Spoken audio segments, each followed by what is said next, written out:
ওরে সন্তানেরা জানো না যে মা কেমন মায়া করে। ওরে তুমি মাকে বাড়িতে রাইখে আনন্দ করো, খবর নাও মায়ের চোখে ঘুম নাই। ওরে বাবারে কবরে রাইখে যারা আরামে ঘুমাও, ওই বাবার কবরের কি হালাত। ও সন্তানেরা, বাবা যারা হারাইছো তুই বোনা চোখের পানে ছেড়ে কাঁদো, আর আমার মালিকের দরবারে দোয়া করো। আল্লাহ ওই মা বাবারে কবরে রাখিয়া নিষ্ঠুরের মতো কেমনে ঘুমাও। ওই মা বাবার জন্য কি মায়া হবে না রে নিষ্ঠুর? ওই মা বাবার চেহারাটাও কি মনে পড়ে না?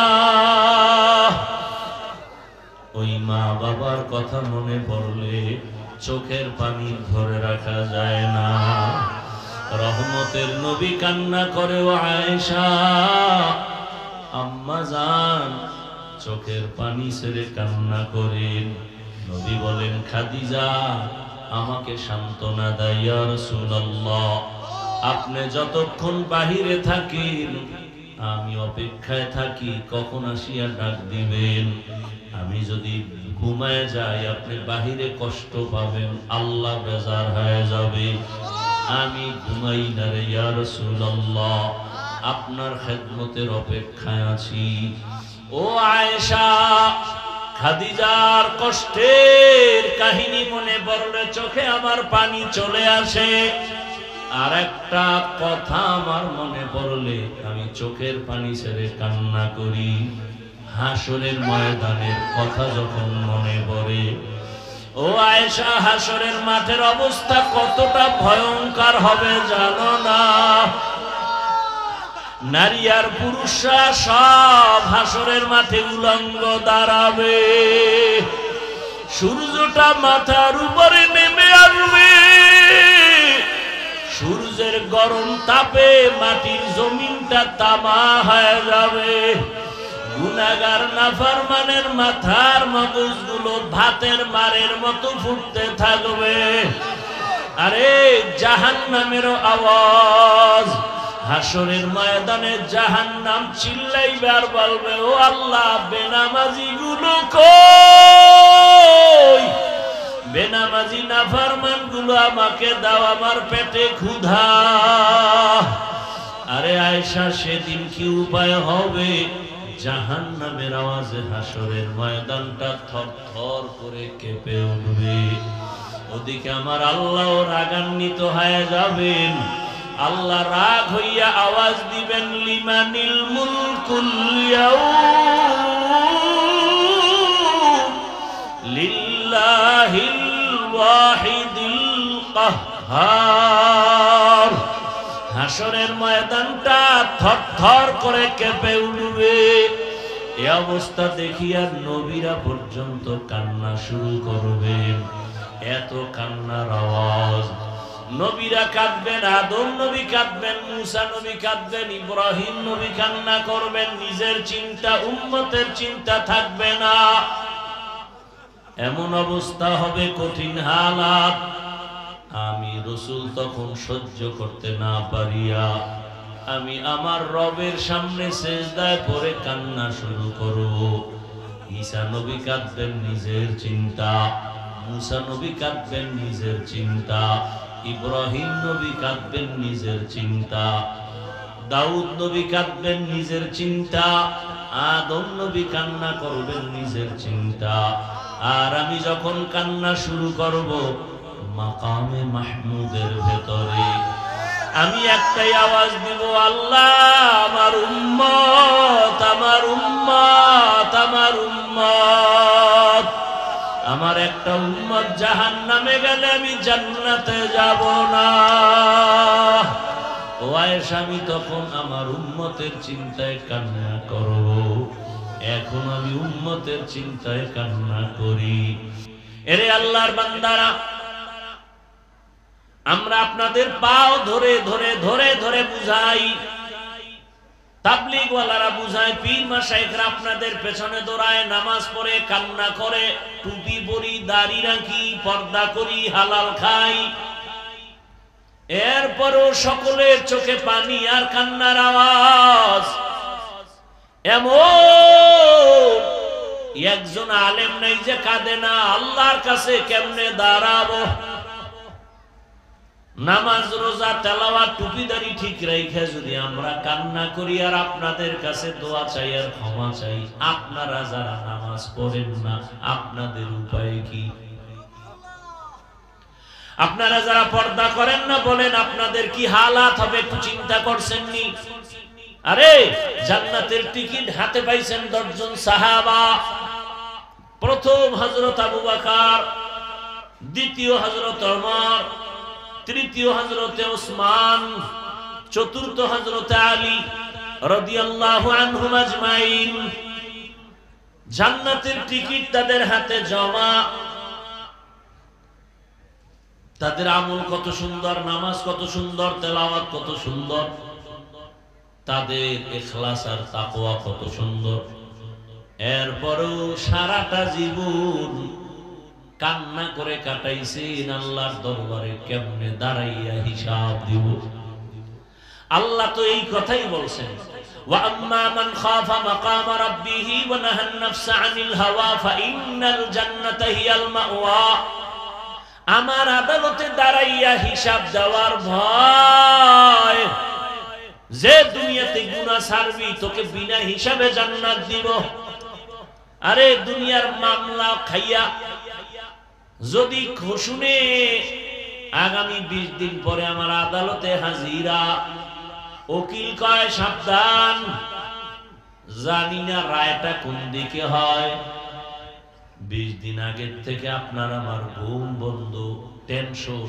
মামলায় যদি বিচারক আমার রায়টা উল্টা দেয়, উপায় কি? খানাও না, স্ত্রী কয় এমন কেন করো, কয় ভালো লাগে না। আদালতে 20 দিন পরে আমার হাজিরা, ওই চিন্তায় ঘুম নাই, খানা নাই। কিন্তু সকল আদালতের বড় আদালত কিয়ামতের আদালত। কেমন আদালত? আম্মা জান আয়েশা বলতেছে, বলবো? আম্মা জান আয়েশা বলেন, আমি 6 বছর বয়সে আমার সাথে রাসূলের বিবাহ। খেয়াল করিয়েন ও পর্দার আড়ালের আম্মা জানেরা, বোনেরা, কয়দিন আর দুনিয়ায় থাকবেন আর বাহাদুরি করবেন? চোখের সামনে আপনার কত আপনজন চলে গেল। আপনার মতো কত মা এই অত্র এলাকায় আছে, 5 ওয়াক্ত নামাজ পড়ে, পর্দা করে, স্বামীর মাল হেফাজত করে, মোবাইলে সময় নষ্ট করে না, এমন মা নাই? ও আম্মা জান বলেন, আপনি কেন পারবেন না? আল্লাহর আযাবের কি ভয় নাই? সময় থাকলে একটা ঘটনার ইঙ্গিত দিয়া যাব রে মা। আম্মা জান আয়েশা বলেন, রহমতের নবীর সাথে আমার কয় বছরে বিয়া? 6 বছর বয়সে বিবাহ, 9 বছর বয়সে আমি রাসূলের ঘরে গেলাম। আমার বয়স যখন 18, রহমতের নবী তখন দুনিয়া থেকে বিদায় হয়ে গেলেন। আর আমগো দেশে 18 বছরের বোনের তো বিয়াই হয় না। কি 18 বছরে বিয়া হয় না? তো হয় না, বরং এর উপরে আবার আগুন জ্বালায় দিছে, কয় বাল্য বিবাহ হবে না, বাল্য বিবাহ বন্ধ। কয় তো বাল্য বিবাহ চলবে না, তো কি চলবে? কয় আকাম চলবে। আকাম, আকাম চালাও, বিবাহ চলবে না। আকাম কেমনে করবি? বইয়ের মধ্যে শিখাবো, রেডি থাক। কেমনে আকাম করবি, প্রেম কেমনে করবি, এগুলো শিখাইবে ক্লাসে। কি সুন্দর সিলেবাস! গানের শিক্ষক গান শিখাবে, গান। এজন্য আলাদা মাস্টার রেডি কইরা স্কুলে দেওয়ার জন্য, প্রাইমারিতে দেওয়ার জন্য পাগল হয়ে গেছে। আমগো শিক্ষানীতির যারা মুরব্বী তার মানে কুকুর নি রাস্তাঘাটে যেমন যৌবনের আদান প্রদান করে, কেমন যেন তারা চায় এই সমাজের মানুষগুলো, যুবক যুবতী যেখানে সেখানে যৌবনের আদান প্রদান করবে, দেশটাকে জাহান্নামের আখড়া বানাবে, বেশ্যাপাড়া বানাবে, প্রস্কোয়াটার বানাবে।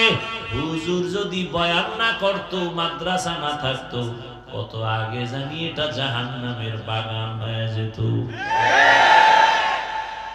ওলামায়ে কেরাম যখনই মাঠে নামে কয় পারবে না, পারে না কোনটা বলো। ওলামায়ে কেরাম যেখানে নামছেন আন্দোলনে কামিয়াব হয়ে গেছেন। কোন নাস্তিক, কোন বেঈমান কর্মসূচি দিয়া আগাতে পারে নাই। বাল্য বিবাহ হবে না, আকাম কিন্তু চলতেই আছে, জেনা চলতেছে, প্রেম করে কোনো বাধা নাই। এগুলো বললে যুবক রাগ করিস না, আমি তোর কল্যাণ চাই। এই তুই এখন আকাম করবি, বিয়া টিয়া করিস না। আমি কথা যা বলি একেবারে কাটছাট কইরা বলি, এতে আর কোনো ঘুরানি ফিরানি নেই। তুই যদি মেয়ের চরিত্র নষ্ট কর, বিয়া টিয়া করিস না, কারণ তুই 4-5টা মাইয়ার চরিত্র নষ্ট কইরা যদি বিয়া করো, ওই মাইয়া তোর ঘরে একটা আসবে না, বউ হইয়া আসবে না, জল্লাদ হইয়া আসবে। 4টা মাইয়ার চরিত্রের জুতার বাড়ি দিয়া ঝাল মিটাবে। এ বাচ্চা থাকলে আমারে বলিস, আর যদি মইরা যাই কবরে গিয়ে জুতা মারিস যে হাফিজ মিথ্যা বলছিলি কেন, জুতা মারিস আমার খবরে, লেখা রাখ। তোর চরিত্র যেমন, তোর বউ যেটা হবে তার চরিত্র তেমন। কোরআনের আয়াত, আল খবিসাতু লিল খবিসিন, খবিসের সাথে খবিসা। না হুজুর আমার ডানা কাটা ভরি, কোরআনের কসম খাইছে, কোরআন শপথ করছে কোরআন মাথায় নিয়ে মাইয়ায়। আমি বললাম বল ওই মাইয়ার সিরিয়াল কত? কোরআন নিয়ে মাথায় শপথ খাইছে, আবার সিরিয়াল কি? আমি বললাম তোর সিরিয়াল যত, মাইয়ার সিরিয়ালও তত। তুই যদি 3 মাইয়ার পরে এই মাইয়ার সিরিয়াল হয় 4, ভালো করে লেখা রাখ, ওই মাইয়ারও 3 ছেলের পরে তুই সিরিয়াল 4। তোরে ফকির বানায়া, ভিক্ষুক বানায়া তারপরে হিজরতে যাবে তোর ওই বউ। কি হাসো না? টের পাবি যে জুতার বাড়ি খাবি, ওদিন টের পাবি। হাস, বাইরে যাবি। আমি হাসির জন্য বলি না, আমি কথা বলি অল টাইম, আমার কলিজার থেকে কথা বলি, চূড়ান্ত মুহাব্বত নিয়ে কথা বলি। একটা মানুষকে জাহান্নাম থেকে বাঁচাবার জন্য বলি, হৃদয় থেকে বলি, কাউকে খুশি আর বেজার করার জন্য নয়। আমি কলিজা দিয়ে মুহাব্বত করি। আমার কলিজার যুবক কেন চরিত্রহীন হবে? আমার কলিজার যুবকের তো আল্লাহ এই পরিমাণ মেধা দিয়েছেন যে তার একটা যুবকের এক মেধা দিয়ে গোটা দুনিয়াটাকে কন্ট্রোল করবে। সেই মেডিসিন আমার যুবকের ভেতরে আছে, নষ্ট হবে কেন? তুমি ইঞ্জিনিয়ার হও, ডাক্তার হও, প্রফেসর হও, তুমি এসপি হও, ডিসি হও, ওসি হও, এমপি হও, মন্ত্রী হও, চেয়ারম্যান মেম্বার হও, তোমার মধ্যে এত মেধা, গোটা দেশটাকে কন্ট্রোল করার ক্ষমতা আছে, কিন্তু চরিত্র যদি নষ্ট করো, খোদার কসম মৃত্যু পর্যন্ত কেউ তোরে চাকরিতেও রাখবে না, ব্যবসায়ও নিবে না, ধুকে ধুকে কান্না করে মরা লাগবে। চরিত্রহীনের কেউ চাকরিতে নেয়। আমাকে হুজুর বাদ দেন না, হুজুর বাদ। আপনাকে লাইনে কেউ আপনারে ভালোবাসা নিবে চাকরিতে? জীবনের অমূল্য সম্পদের নাম সুন্দর চরিত্র। হেলায় খেলায় জীবন কাটাইলি রে যুবক, কয়দিন আর যৌবনের বাহাদুরি করবি? কয়েকদিন আগে কি ফেসবুকের মধ্যে তোমরা দেখো না রে বাবা, বিদেশ থেকে টাকা অলংকার নিয়ে আসছে, বাড়ি যাবে, এয়ারপোর্টে নামছে, গাড়িতে স্ত্রী সন্তানরা আগায় নিতে আসছে, গাড়িতে আনন্দ মিছিল দিয়া দিয়া বাড়ি যায়, বাড়ির কাছাকাছি যায়, গাড়িটা পানির মধ্যে ভরে গেছে। কয়েকদিন আগে না, লোকটা কাঁদতেছে, স্বর্ণ অলংকার হাতে নিয়া। আরে মানুষ বিয়া কইরা খাইয়া না খাইয়া বউ মাইয়া নিয়ে এক জায়গায় থাকলো, একটা আনন্দ আছে। আমার কপাল কেন এত খারাপ, টাকার জন্য বিদেশ গেলাম, না বউ সন্তানের আনন্দ পেলাম, কিছুদিন পরে আসছি, অলংকার টাকা নিয়ে কয়েক মাস থাকবো, পরে আবার যাব, কিন্তু আমার কপাল বড় খারাপ, আমার হাতের উপরে আমার বাচ্চাটা মরে গেল, আমার হাতের সামনে চোখের সামনে আমার স্ত্রী মারা গেল। আজকে তুমি সুন্দরভাবে বয়ান শোনো, কালকে এই সময় আল্লাহ মাফ করুন বুঝাবার জন্য বলি, হতে পারো হসপিটালের রোগী, হতে পারো কবরের বাসিন্দা, দুনিয়াটা কিছুই না রে মুমিন, এখনো সময় আছে, তওবা করো। আম্মা জান আয়েশার কথা বলতেছিলাম, 6 বছরে বিবাহ, নবীর ঘরে আসছেন কয় বছরে? 18 বছর বয়সে রাসূল দুনিয়া থেকে চলে গেলেন, নবীর ঘর করলেন আম্মা জান কতদিন? কি মাত্র 9 বছর। এই 9 বছরে আম্মা জান নবীর দোয়া পাইয়া কতটুকু আগায় গেছেন। দুনিয়াতে যত তাফসীর করনেওয়ালা, কোরআনের প্রথম তাফসীর করনেওয়ালা আম্মা জান আয়েশা। আম্মা জান আয়েশা বলেন, আমি 2000-এর উপরে হাদিসের হাফেজা হয়ে গেছি। আপনারা কয়টা পারেন? আম্মা জানরা কয়টা পারেন? হ্যাঁ, জিন্দেগি মে বন্দগি তু করনা হে, জিন্দেগি বে বন্দগি শর্মিন্দা হে, জিন্দেগি বে বন্দগি शर्मिंदा है। दुनिया में हो दुनिया का तलबगार न हो, बाजार से गुजार हो खरीदार न हो। ये दुनिया एक मसले का गुज़फूल है, ये दुनिया एक मसले का गुज़फूल है। जिंदगी में बंदगी तू करना है, जिंदगी में बंदगी शर्मिंदा है, जिंदगी में बंदगी शर्मिंदा है।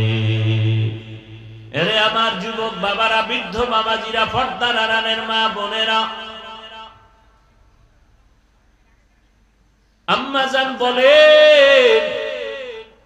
আমি মাঝে মাঝে তাকায় দেখি আমার হুজরায় বসে রহমতের নবী গুনগুন করে কান্না করেন।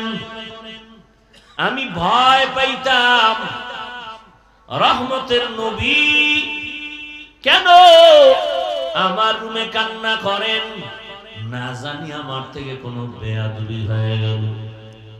একদিন আম্মা জান গিয়া নবীর পাশে গিয়া আস্তে করে বললেন, ইয়া রাসূলুল্লাহ, আপনি আমার রুমে কাঁদেন কেন? প্রায় সময় দেখি কাঁদেন। বলবো কষ্ট হইতেছে আপনাদের? আর অল্প টাইম। আম্মা জান বলেন, ইয়া রাসূলুল্লাহ, কোনো বেয়াদবি হয়ে গেল নাকি, কাঁদেন কেন? রহমতের নবী বলেন, আয়েশা, দুইটা কথা যখন আমার বেশি মনে পড়ে তখন আমি চোখের পানি ধরে রাখতে পারি না রে আয়েশা। এক, খাদিজার কথা আমার মনে পড়লে বেশি কান্না আসে, কারণ আরবের ভেতরে আমার সবাই দুশ্মন। আমি যেই রাস্তা দিয়া যাই, গিয়া কিছু দূর দেখি রাস্তায় কাঁটা দিয়ে আটকানো, আমারে হাঁটতে দেয় না। আমার বাড়িটারে কতবার আটকাইছে, আমাকে জবাই করবে। তায়েফের ময়দানে গেছি কালেমার দাওয়াত দেওয়ার জন্য। কাফের বেঈমানেরা বাচ্চাগুলোকে বলে, ওই মক্কার পাগল আসছে, পাথর মেরে তাড়ায় দাও। বাচ্চাগুলো ছোট ছোট পাথরগুলো বৃষ্টির মতো মারা শুরু করলো। ও আয়েশা, জানো না আমার শরীরের মধ্যে মশা মাছি পড়া আল্লাহ হারাম বানায় দিয়েছে। সূর্যের গরম আমার শরীরে লাগে না, আমি সইতে পারবো না, মেঘের খণ্ড ছায়া দেয়। আমার শরীরের ঘাম থেকে মিশকের ঘ্রাণ। ওই কাফেরের ছোট ছোট বাচ্চাগুলো আমার পিছনে এমন ভাবে শুরু করলো, ছোট ছোট পাথরগুলো যখন মারতেছে, আমার নরম শরীর থেকে রক্ত বের হওয়া শুরু হলো। রক্ত পড়িয়ে আমার জুতা পর্যন্ত আটকায় গেছে। আমি চোখের পানি ছাড়ি আর কান্না করি, আর আমার দিল থেকে দোয়া করি, হে মালিক,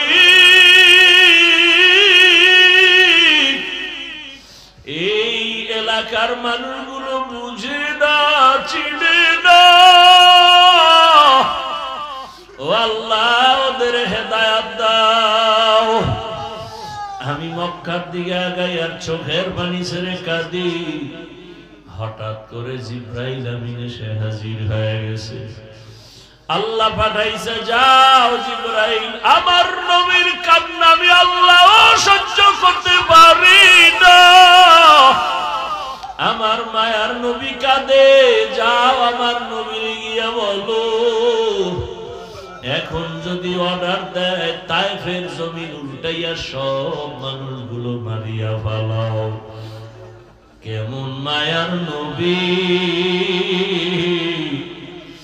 মায়ার নবী বলে, ভাই জিবরাইল, তায়েফের মানুষের মারিও না, ওরা আমাকে চিনে না, জানে না। যদি ওরা জানতো আমি দুনিয়ার ইয়তীম, দুনিয়াতে আসিয়া বাবা বলে ডাক দিতে পারি নাই, বাবার চেহারাটাও দেখতে পারি নাই। ও আমার যুবক বাবারা, অনেকে গ্রামের বাড়ি ছাড়িয়া ঢাকাতে কাজ করো, ওই গ্রামের মা ঘুমায় না তোমার অপেক্ষা, তোমার বাবাও ঘুমায় না।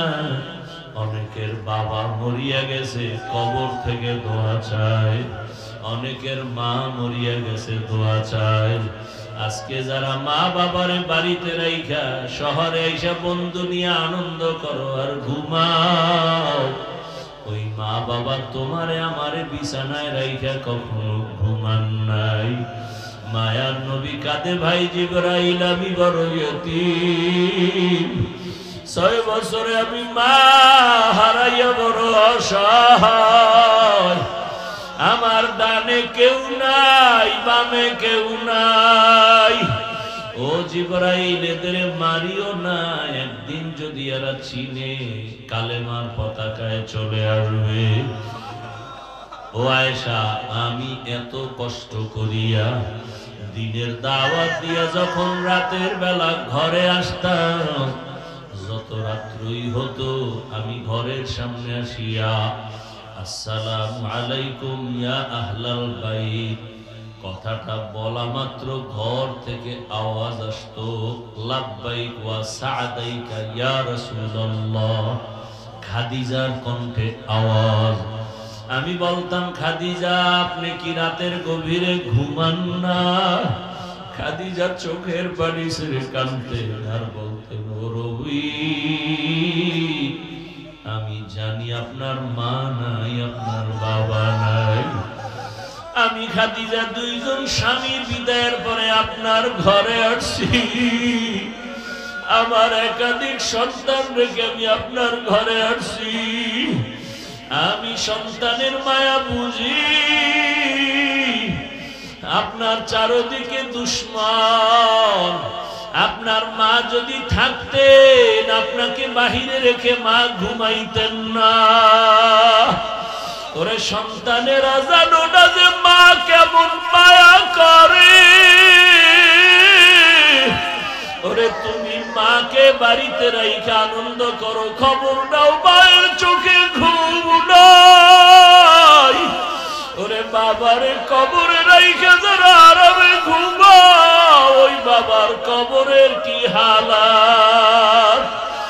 ও সন্তানেরা, বাবা যারা হারাইছো, তুই বোনা চোখের পানে ছেড়ে কাঁদো আর আমার মালিকের দরবারে দোয়া করো। আল্লাহর কাছে চোখের পানি ছেড়ে বাবার জন্য দোয়া করো। ওই মায়ের ঋণ আদায় করা কোনোদিন সম্ভব হবে না। ওই মা তোমার আমার জন্য কত কাঁদলেন, চোখের পানি ছাড়লেন আর কষ্ট করলেন। ওই মা বাবার চোখের পানি আর দোয়া ছাড়াই চেয়ারে বসতে পারি নাই। ওই মা বাবার চোখের পানি আর দোয়া ছাড়া তুমি টাকা পয়সা বাড়ি গাড়ির মালিক হতে পারো নাই। ওই মা বাবারে কবরে রাখিয়া নিষ্ঠুরের মতো কেমনে ঘুমাও। ওই মা বাবার জন্য কি মায়া হবে না রে নিষ্ঠুর। ওই মা বাবার চেহারাটাও কি মনে পড়ে না। ওই মা বাবার কথা মনে পড়লে চোখের পানি ধরে রাখা যায় না।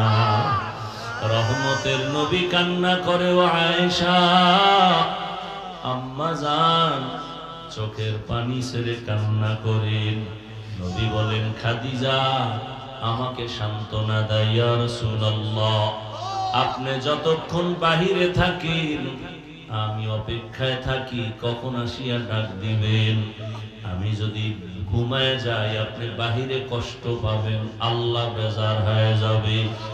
আমি ঘুমাই না রে ইয়া রাসূলুল্লাহ, আপনার খেদমতের অপেক্ষায় আছি। ও আয়েশা, খাদিজার কষ্টের কাহিনী মনে পড়লে চোখে আমার পানি চলে আসে। আর একটা কথা আমার মনে পড়লে আমি চোখের পানি ছেড়ে কান্না করি। হাসরের ময়দানের কথা যখন মনে পড়ে, ও আয়েশা হাসরের মাঠের অবস্থা কতটা ভয়ঙ্কর হবে জানো না। নারী আর পুরুষরা সব হাসরের মাঠে উলঙ্গ দাঁড়াবে। সূর্যটা মাথার উপরে নেমে আসবে। সূর্যের গরম তাপে মাটির জমিনটা তামা হয়ে যাবে। গুনাহগার নাফরমানের মাথার মগজগুলো ভাতের মারের মতো ফুটতে থাকবে। আরে জাহান্নামেরও আওয়াজ। হাসরের ময়দানে জাহান্নাম চিল্লাইবে আর বলবে, ও আল্লাহ বেনামাজি গুলো কই? বেনামাজি নাফরমান গুলো আমাকে দাও, আমার পেটে ক্ষুধা। আরে আয়েশা সেদিন কি উপায় হবে? জাহান্নামের আওয়াজে হাসরের ময়দানটা থরথর করে কেঁপে উঠবে। ওদিকে আমার আল্লাহ রাগান্বিত হয়ে যাবেন। আল্লাহ রাগ হইয়া আওয়াজ দিবেন, লিমানিল মুলকুল ইয়াউম লিল্লাহিল ওয়াহিদিল কাহ্হার। হাসরের ময়দানটা থরথর করে কেঁপে উঠবে। এই অবস্থা দেখিয়া নবীরা পর্যন্ত কান্না শুরু করবেন। এত কান্নার আওয়াজ। নবীরা কাঁদবেন, আদম নবী কাঁদবেন, মুসা নবী কাঁদবেন, ইব্রাহিম নবী কান্না করবেন। নিজের চিন্তা, উম্মতের চিন্তা থাকবে না। এমন অবস্থা হবে, কঠিন হালাত। আমি রাসূল তখন সহ্য করতে না পারিয়া আমি আমার রবের সামনে সেজদায় পড়ে কান্না শুরু করব।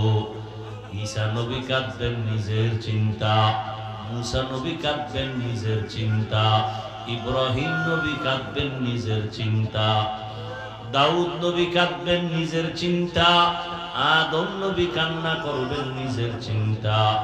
আর আমি যখন কান্না শুরু করব মাকামে মাহমুদের ভেতরে আমি একটাই আওয়াজ দিব, আল্লাহ আমার উম্মত, আমার উম্মত, আমার উম্মত। আমার একটা উম্মত জাহান্নামে গেলে আমি জান্নাতে যাব না। ও আয়েশা, আমি তখন আমার উম্মতের চিন্তায় কান্না করব। এখন আমি উম্মতের চিন্তায় কান্না করি। ও নবীর আশিক বাবারা, ও যুবকেরা, তোমার মতো কত যুবক চাকরি করে, ব্যবসা করে, নামাজ ছাড়ে না, লেখাপড়া করে, নামাজ ছাড়ে না। জেনারেল লাইনে তুমি কেন পারবা না? এখনো সময় আছে, তওবা করে নেও। মরিয়া গেল আর নামাজ ছাড়বা না, দাড়ি কাটবা না, বেপরদায় চলবা না, মা বাবার সাথে বেয়াদবি করবা না, শিক্ষকের সাথে বেয়াদবি করবা না, ওলামায়ে কেরামের দোয়া পরামর্শ নিয়া নবীর আদর্শ মেনে চলবা। আল্লাহর কাছে তওবা করো, জীবনে তো গুনাহ কম করো নাই। মা বোনেরাও আল্লাহর কাছে তওবা করেন, জীবনে আর বেপরদায় চলবেন না, নামাজ ছাড়বেন না। আপনি শুআউ কো ये पैगाम सूरज ने दिया, अपनी शुआउ को ये पैगाम। दुनिया है अजब चीज, कभी सुबह कभी शाम। दुनिया है अजब चीज, कभी सुबह कभी शाम। दुनिया में हो दुनिया का तलबगार नहीं हो, दुनिया में हो दुनिया का तलबगार नहीं हो। बाजार से गुजर हो खरीदार नहीं हो, बाजार से गुजर हो खरीदार नहीं हो।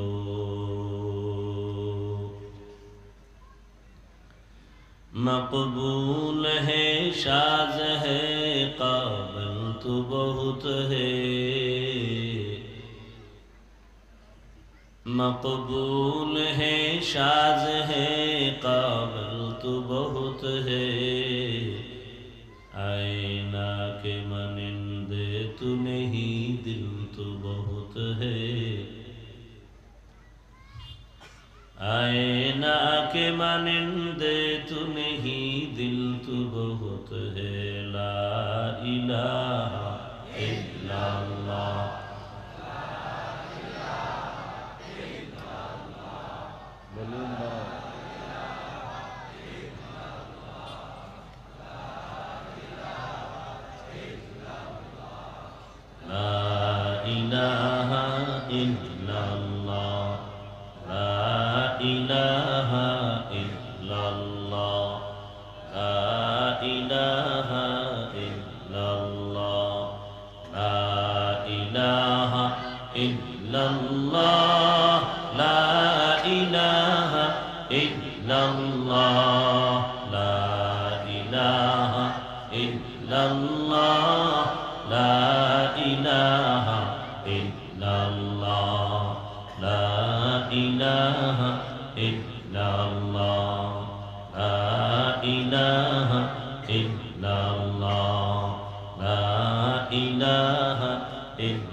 মুহাম্মাদুর রাসূলুল্লাহ। মিক্সার মেশিন আনো নাই? রিভার্ব বাড়াও, বক্সে ভলিউম বাড়াও। কদমতলী নয়াপাড়া যুব সমাজ ও এলাকাবাসীর উদ্যোগে আয়োজিত তাফসীরুল কোরআন মাহফিল নাভানা সিটি বালুর মাঠ, আজ 15 অক্টোবর 2025। মহতি এ মাহফিলে উপস্থিত মোহতারাম সম্মানিত সভাপতি জনাব অ্যাডভোকেট রকিবুর রহমান সাগর সাহেব, প্রধান অতিথি আলহাজ আতিকুর রহমান নান্নু মুন্সি সাহেব সহ অন্যান্য অতিথিবৃন্দ, হযরত উলামায়ে কেরাম, অত্র অঞ্চলের বিভিন্ন স্থান থেকে আগত আল্লাহ পাকের আশিকিন, জাকিরিন, শাকিরিন, মুহিব্বিন, মুরব্বিয়ানে আযম, কলিজার টুকরা আমার সমবয়সী যুবক বন্ধুগণ, স্নেহের ছোট ভাই, পর্দার আড়ালে মা বোনেরা, আল্লাহ পাকের দরবারে শুকর যে আল্লাহ আমাদেরকে সুস্থ রেখেছেন, আলহামদুলিল্লাহ। দরুদ ও সালাম সৈয়দুল মুরসালিন, রাহমাতুল লিল আলামিন, শফিউল মুজনিবিন, খাতামুন নবিয়্যিন, সৈয়দুস সাকালাইন, ইমামুল মুরসালিন, হযরত মুহাম্মদুর রাসূলুল্লাহ সাল্লাল্লাহু আলাইহি ওয়া আলিহি ওয়া সাল্লামের উপর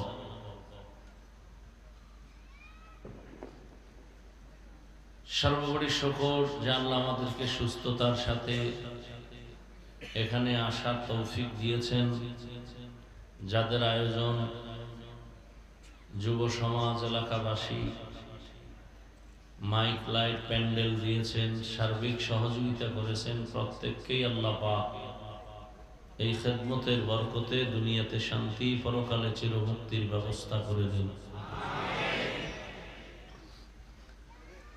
উলামায়ে হযরত আলোচনা রেখেছেন, আপনারাও সবরের সাথে আলোচনা শুনছেন। উলামায়ে কেরামের ইজ্জতকে আল্লাহ পাক বেশি বেশি বাড়ায় দেন। তাদের আলোচনাগুলো আমাদেরকে সহি তরিকায় আমল করার তৌফিক দান করেন। উলামায়ে কেরামের ইজ্জতকে যারা দুর্বল করার চক্রান্ত করে লেখার মাধ্যমে, বলার মাধ্যমে, বিভিন্নভাবে মিডিয়ার মাধ্যমে, আল্লাহ তাদের হেদায়াত দান করেন। তাদের কপালে যদি হেদায়াত না থাকে, আল্লাহ ভালো জানেন, আল্লাহ কুদরতের দ্বারা তাদেরকে দমন করে দেন। কারণ জমিনের মধ্যে কিয়ামত পর্যন্ত আর কোনদিন নবীজি এসে আমাদেরকে দাওয়াত দিবেন? সাহাবায়ে কেরাম আসবেন? আইম্মায়ে কেরাম আসবেন? ইমাম বুখারী, মুহাম্মদ ইবনে ইসমাইল বুখারী, ইমাম তিরমিজি, পৃথিবীর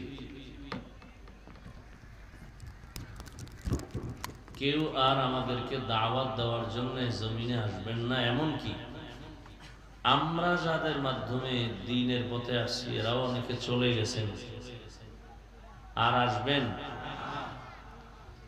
এ কথাটা আপনারা ভালো করে মনে রাখবেন। কিয়ামত পর্যন্ত এই জাতিকে দুনিয়াতে সম্মান আর শান্তির নির্ভেজাল গ্রান্টেড পথ দেখাবেন, এবং পরকালে বিনা হিসাবে জান্নাতে যাওয়ার পথ দেখাবেন একমাত্র, শুধুমাত্র, কেবলমাত্র উলামায়ে আহলে হক। ভালো করে বুঝেন, আমার কথা খুব বুঝার চেষ্টা করেন। জবাব কম দিবেন, আমি জিজ্ঞাসা করলে জবাব দিবেন, তাও স্বাভাবিক আওয়াজে। আগে বুঝেন, ভালো করে বুঝেন। পৃথিবীতে আপনাদেরকে যতদিন দুনিয়াতে থাকবেন, ততদিন পর্যন্ত সম্মানের সাথে যে থাকবেন, শান্তিতে থাকবেন, সেই পরামর্শ সঠিকভাবে ওলামায়ে কেরাম ছাড়া আর কেউ দিবে না, আল্লাহর কসম। ওলামায়ে কেরাম সঠিক শান্তি আর সম্মান কিভাবে পাবেন সেই পরামর্শ দিবেন কোরআন হাদিসের আলোকে। বাকিরা পরামর্শ দিবেন না, স্বার্থ উদ্ধারের জন্য আপনার পেছনে ঘুরবে, আপনাকে ব্যবহার করবে, ব্যবহার শেষ আপনাকে ফেলে দিবে। কেমন ফেলবে? বলবে অমুককে মাইনাস করো, জমিন থেকে এদেরকে বিদায় করো। কারণ যার মধ্যে নীতি নৈতিকতা নাই, আমি প্রায় সময় বলি বেয়াদব আর মুনাফিক এদের কোনো ধর্ম নেই।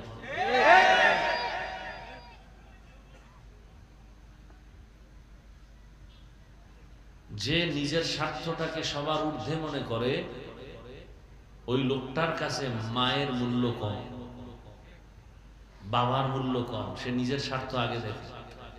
স্বার্থ অনুযায়ী যদি মা আছে তো আলহামদুলিল্লাহ, না হয় এই বেঈমান বেয়াদব গুলো মাকে পর্যন্ত কি বলবো আর ভাষা নেই। আপনারা জানেন আমার দেশের কি হালাত। এটা কোনোদিন কল্পনাও করা যায় না যে বাংলাদেশের পরিস্থিতি এমন হবে যেখানে এত আলেম ওলামা, মাদ্রাসা মসজিদের অভাব নেই, মাদ্রাসার অভাব নেই, আলেম ওলামার অভাব নেই। এই উঠা বসা করেন কেন হযরত? বেশি জরুরি হলে আর কি বলবো, উচিত না। তারপর আপনি জরুরত হলে যান, এই দিক দিয়ে বা দিক দিয়ে বের হন তাড়াতাড়ি। ডিস্টার্ব করলে আমার ক্ষতি হয়, কারণ মোহব্বত নিয়ে আসি তো উম্মতকে কিছু বুঝাইবার জন্য। পাও ধরার নিয়ত করে স্টেজে বসি, কারো পাও ধরলে যদি দিনের পথে আসে, এটাই আমার সার্থকতা। কথা বলবেন না, এই কথাগুলো একটু খেয়াল করেন তো। আল্লাহ তো বিবেক দিছে, ভালো মন্দ যাচাই করার এই মেধাটা আল্লাহ মানুষকে দিছে, আর কাউকে দেয় না, পশুকে দেয় নাই। এ কারণে পশু ভালো মন্দ বুঝে না, বুঝাইলেও বুঝতে চায় না, বড় কঠিন হালাত। মানুষকে দিছেন, অতএব আমরা মানুষ হিসেবে একটু চিন্তা করি। যেই ব্যক্তি তার কাছে স্বার্থ বড় নিজের, এমন ব্যক্তিগুলো মাকে মারে, বাবাকে মারে, শিক্ষকের গায়ে হাত তুলে, মানুষ হত্যা করে, নিজের স্বার্থকে প্রাধান্য যারা দেয়, এই সমস্ত চরিত্রহীন মানুষগুলো গরিবের উপরে জুলুম করে, ব্যবসায়ীর উপরে জুলুম করে, 1 টাকাও পাবে না। ব্যবসায়ী ব্যবসার প্রতিষ্ঠান দাঁড় করাইতে কত ঘাম, কত রক্ত গেল, কত খানা খাইতে পারে নাই, কত শ্রম, আর বাতাসের সাথে উড়িয়ে এসে বলে আমাকে টাকা দেয়। কত বড় নির্লজ্জ, কত বড় বেঈমান, কত বড় জালেম।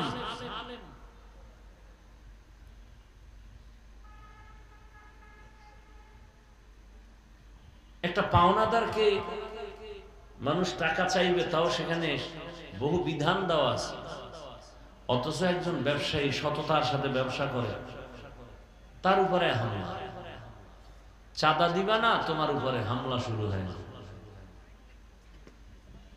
এই বাংলাদেশের জমিনের এই হালাত, কারণ কি? এত আলেম ওলামা, এত মসজিদ, এত মাদ্রাসা, এত নামাজি, এত ওয়াজের শ্রোতা, বক্তা, পীর, মাশায়েখ, তাবলীগ, অভাব না।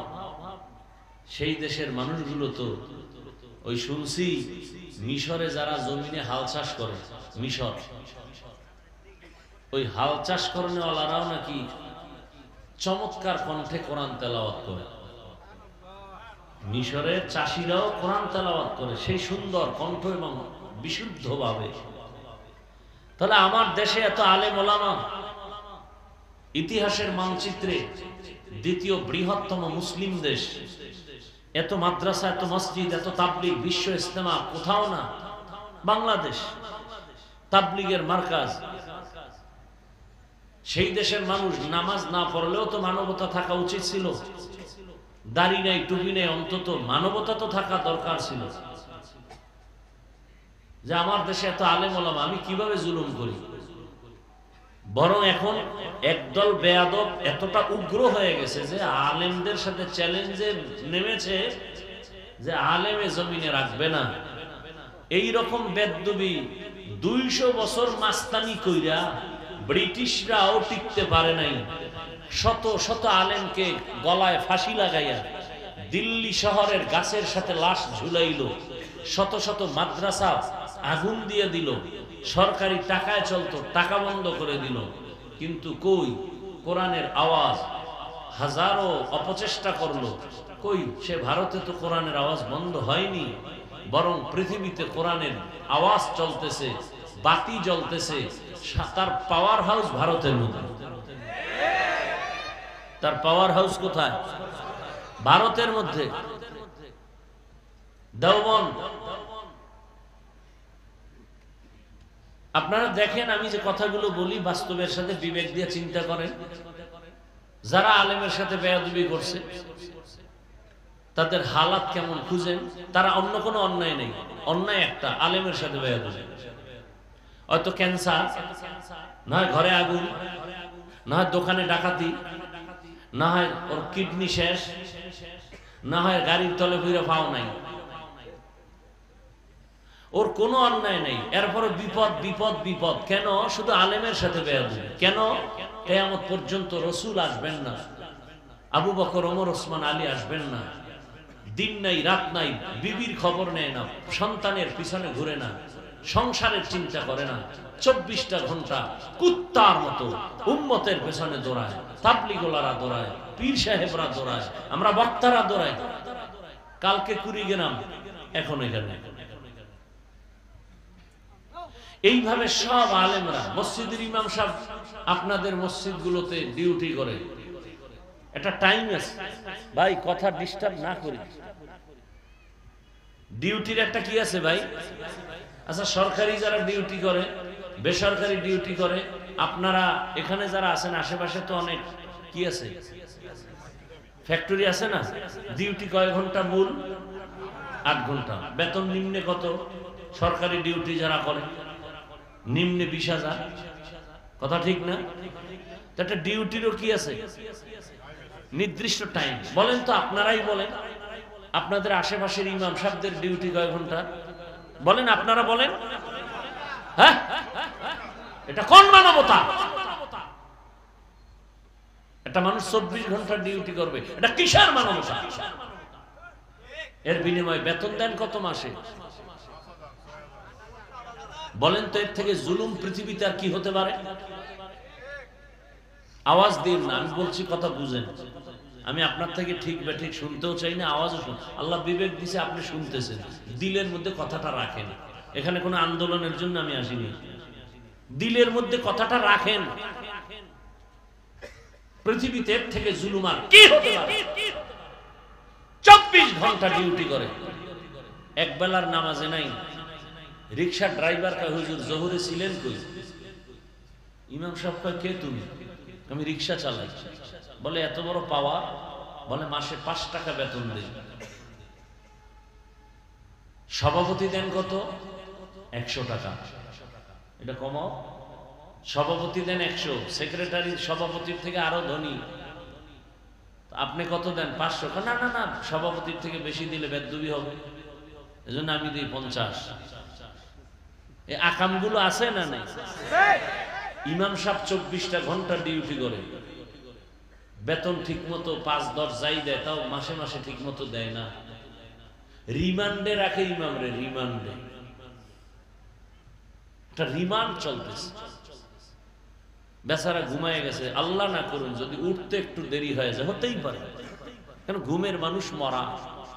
যদি উঠতে একটু ঝামেলা হয়ে যায়, চাকরি থাকবে কিনা রেড সিগন্যাল শুরু হয়ে যায়। সিগন্যাল গুলো দেয় কারা? ওই এলাকার টপ লেভেলের বেনামাজি সুদখোরের বাচ্চারা। সুদখোর পৃথিবীতে আল্লাহর দুশমন যত বড় আছে, এর মধ্যে নিকৃষ্টতম বড় দুশমন আল্লাহ, সুদখোর। ও কি করে জানেন?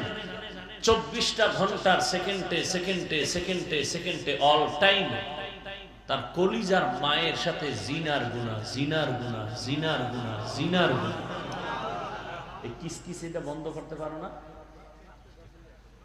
ভালো করে বুঝার চেষ্টা করি। রাগ করতেছেন? আচ্ছা, আমরা যদি এই বয়ানগুলো না করি তো কে করবে আপনাদের? আমরাই তো করি না, তো আর করবে কে? আলেমরা করার কথা, সে আলেমরাও যদি না করে তো কে করবে? আর এই কথাগুলো আগামী শুক্রবার জুমায় আলোচনা হোক। কমিটি বলবে 1 মাসের জন্য আপনার ছুটি। কি বিষয়? কি বলে? শিয়ালের হাতে মুরগি আমানত।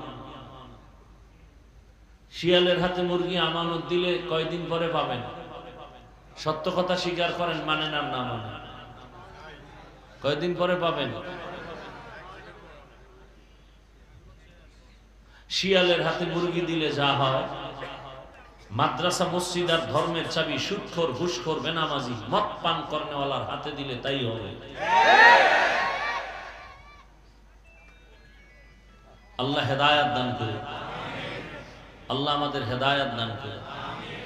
কয় হুজুর এক ওয়াজ বারবার করেন কেন, আপনি আকাম বারবার করেন কেন?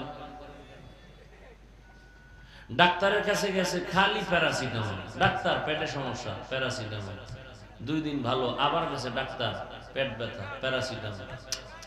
এখন বলে বারবার এক ওষুধ কেন, বারবার এক ঔষধ কেন? বারবার তুমি পেঁয়াজু খাও কেন, বুট খাও কেন, 2 নম্বর তেলের ভাজা পোড়া খাও কেন? তুমি অন্যায় করবা বারবার, বয়ানও তো বারবার হবে।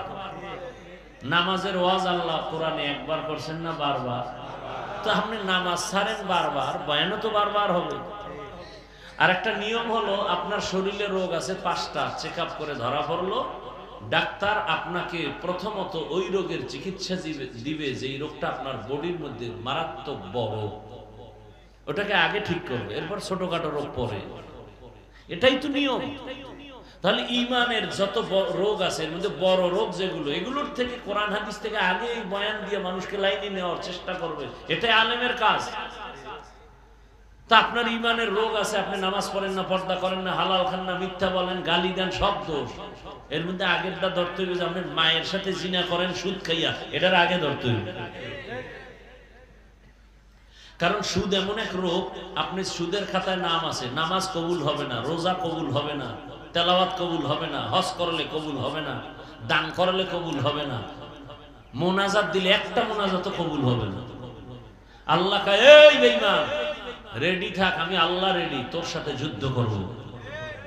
তাহলে কত বড় দুশমন হলে আল্লাহ নিজে বলেন আমি রেডি, তোর সাথে যুদ্ধ করব। শুনো সে আয়াত, ইয়া আইয়ুহাল্লাযীনা আমানুত্তাকুল্লাহা ওয়া যারু মা বাকিয়া মিনার রিবা ইন কুনতুম মুমিনিন ফাইন লাম তাফআলু ফাযনু বিহারবিন মিনাল্লাহি ওয়া রাসূলিহি। এতক্ষণ বাংলায় যা শুনাইলাম এই আয়াতের মধ্যে তা ঢুকানো আছে। সূরা বাকারা 275 নম্বর আয়াত। এর আগে পিছের আয়াতগুলো মোবাইলে ডাউনলোড করে বাংলা কোরআনটা নামায় নেন, এরপরে সূরা বাকারার 275 নম্বর আয়াতের শুধু বাংলা তরজমাটা পড়েন, আরবি বুঝবেন না দরকার নাই, ওটা পড়েন। 275 নম্বর আয়াত, প্রথম সূরা, বড় সূরা, সূরা বাকারা। আলহামদুলিল্লাহ পড়ে এগুলোর ব্যাখ্যা শুনেন, দেখেন। আপনাদের বিল্ডিং এ ঘুমাচ্ছেন, ছাদের উপরে পানির ট্যাঙ্কি আছে না, আছে না নেই? পানির হাউস আছে না নেই? আচ্ছা, পানির হাউসের ভিতরে একটা বিড়াল পরে মরে গেছে, বিড়াল পরে মরে গেছে। পাইপের থেকে যত পানি আসতেছে পাক না না পা, বলেন না পা। এখন নিয়ম কি, শরীয়তের মাসআলা কি?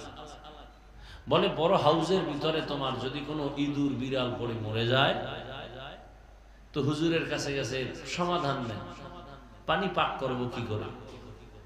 তো মাসআলা দিয়ে দিল 1 থেকে 6060 বালতি পানি উঠে ফেলে দাও।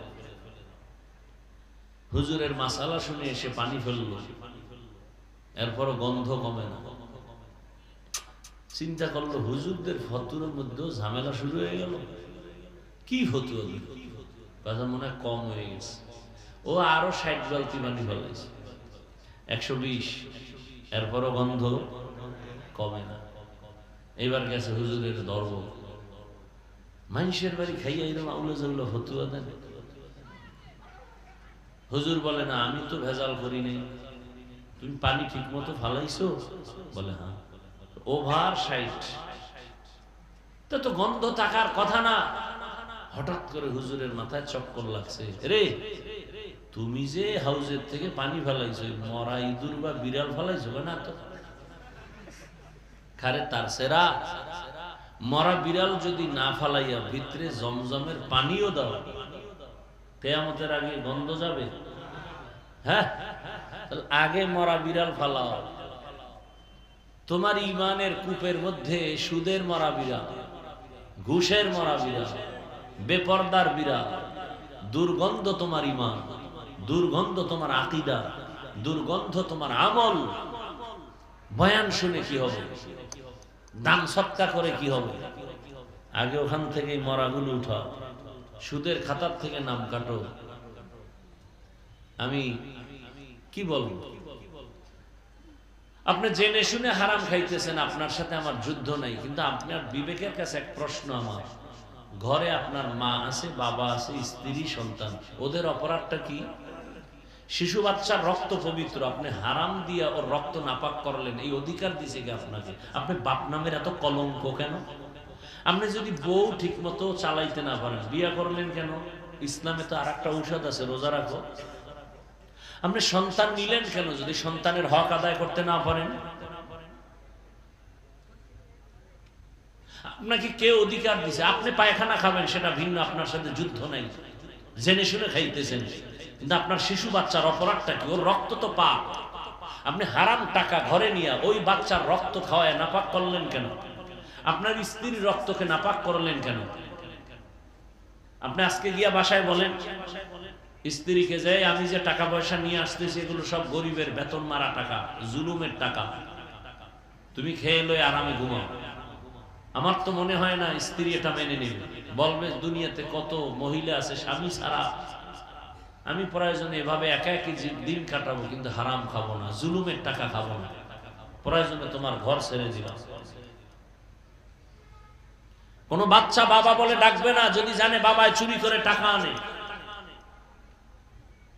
সন্তান যদি জানতে পারে মানুষের উপরে চুরি ঠেকায় টাকা আনে, ও বলবে এতিম হয়ে থাকবে। এই দুর্নীতিবাজ চরিত্রহীন বাবাকে বাবা বলে স্বীকার করবো না।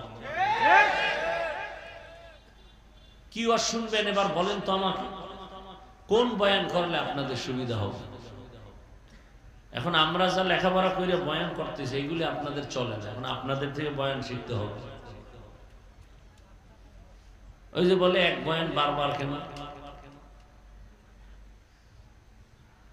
আল্লাহ হেদায়েত দান করুন। আমি আপনাদের সামনে যে আয়াত ও হাদিস পড়ছি তরজমাটা বলে নেই, সংক্ষিপ্ত কিছু ব্যাখ্যা, অর্ধেক হয়ে গেছে আয়াতের তরজমার আগেই। আসলে মাকসাদ কি? আমরা যে বয়ান করি তার উদ্দেশ্য কি? আপনাদের বিরক্ত হচ্ছেন না তো? গত জুমায় কিছু কথা মসজিদে বলে আসছি এই বিষয়ে। আসলে আল্লাহ পাক 500 আয়াতে শুধু বিধান দিয়েছেন, খুব খেয়াল করবেন কথাগুলো। 500 আয়াতে কি দিয়েছেন? বিধান মানে কি? এ বিষয়ে গেলে আবার অনেক দূরে চলে যাবে। আচ্ছা, বিধান হালাল হারাম, জায়েজ না জায়েজ, বৈধ অবৈধ, এর বিবরণের নাম বিধান। যেমন আকিমুস সালাহ, নামাজ কায়েম করো, একটা বিধান। আতুজ যাকাত, যাকাত আদায় করো, একটা বিধান। হুররিমাত আলাইকুম উম্মাহাতুকুম, তোমার মাকে তোমার জন্য হারাম। বিবাহ, মরা প্রাণী, মরা জানোয়ারের গোশত তোমার জন্য হারাম, একটা বিধান। 5 ওয়াক্ত নামাজ পড়ো, ফরজ, একটা বিধান। এই যে বিধানগুলো দিলেন, এরকম আয়াত আছে কত? এই উঠেন কেন আপনারা? মোনাজাত দিয়ে দেব? আমি বুঝি না এমন